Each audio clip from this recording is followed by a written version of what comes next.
Kari Lake, after being very, very confident that she was going to win and already preemptively making a bunch of claims of fraud, has lost her run for governor. At least that's the projection being made by the major media outlets. And that is good news. We've covered her each step of the way, but she is a dangerous figure. She's very similar to Trump in the blunt and aggressive nature of her lies that she tells. Pretty distinct compared to even the other bonkers candidates we followed. So here's that. Katie Hobbs. As of now, more votes will come in, but again, Katie Hobbs has been projected the winner, right now sitting at 50.37%, Kari Lake at 49.63%. Huge 2020 election denier. That's kind of what she launched much of her own gubernatorial run off of, was claiming that Trump's election was stolen. But as you're going to see in a second here, she's making those similar claims, some we've already covered, about her own election. But to give you context, this was a few days ago, just how confident she was that despite the direction the numbers were clearly going, even at this point, she was pretending like, I'm absolutely going to win. And the reason why you can probably predict she's doing this is so that then she can point at this and say, see, look how confident I was that I was going to win. That's another example of why this election was stolen, was because everyone thought I was going to win, including me. No, that's not how it works. Obviously, Maricopa County officials said the counting may continue to happen into next week. What position do you expect to find yourself at the beginning of next week? I think, Daniel, that we're going to know before then who the winner is. I already know who the winner is, and the winner is me.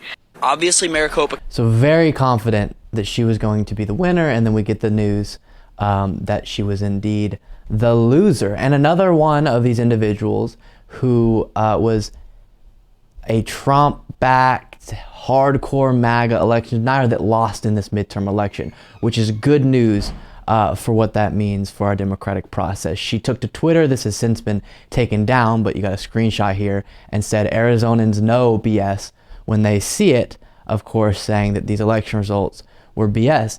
And even though some of these individuals, Trump, Kari Lake, like to paint themselves as so strong and authoritative and all these things, and that's why they're brave enough to call this election stolen, really what this is deep sensitivity and you know, fragility, because they can't just accept what people running in elections have accepted throughout American history for the last many, many years, which is sometimes the voters don't side with you, but they can't like accept that. So instead they have to lean into lies in such a significant way. Here is an MSNBC correspondent who has been following this race each step of the way, kind of breaking down the timeline of Kari Lake's campaign.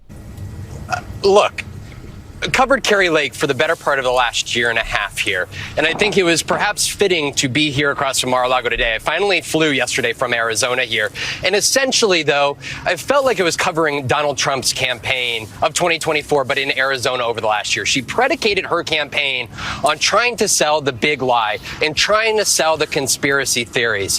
When she wonders how she lost this race, look at it. This is the third election cycle in a row in which Arizonans rejected Trumpism.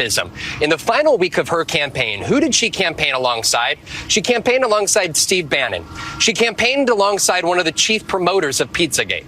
She campaigned alongside an individual who promoted the notion of the war on white people. She campaigned alongside State Senator Wendy Rogers, who just earlier this year was here in Florida speaking at a white nationalist conference, somebody who frequently spews anti-Semitism. This is an individual who just last week called her Democratic opponent a pervert. This is an individual who suggested there should be perp walks for elections officials, criminal charges against individuals who oversaw COVID response in 2020 in Arizona. This is an individual who's celebrating putting a dagger into the, quote, the McCain machine. She asserted that Cindy McCain wants to end America. She called Mike Lindell one of the great patriots of our time. She said Dinesh D'Souza is one of the greatest patriots in America.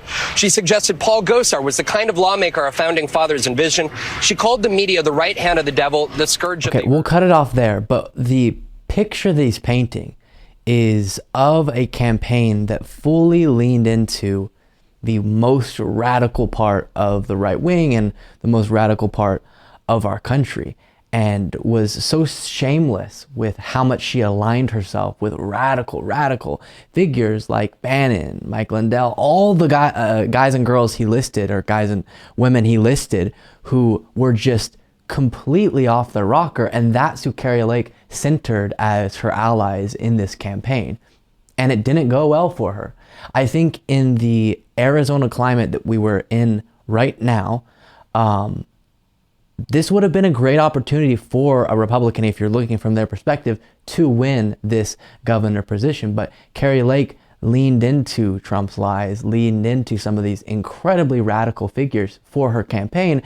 And I think that's why, by a very thin margin, she lost, despite having a very motivated and passionate base behind her. And that's what I think we're seeing nationwide, which is there are a lot of people fed up with the Democratic Party, and there are a lot of people who are super motivated behind this new brand of Republicanism, this MAGA thread, but it's not enough to win national elections in a way that would be sustainable. And that's good news for our country, specifically for democracy. Thank you so much for watching. If you want to be a part of what makes this show possible, plus get access to the full video version of the show hours before any of the clips are uploaded to YouTube, plus get access to an extra full show every Saturday that only members can see, you can do so by going to patreon.com/Luke Beasley. That's patreon.com/Luke Beasley, and there is a link in the description.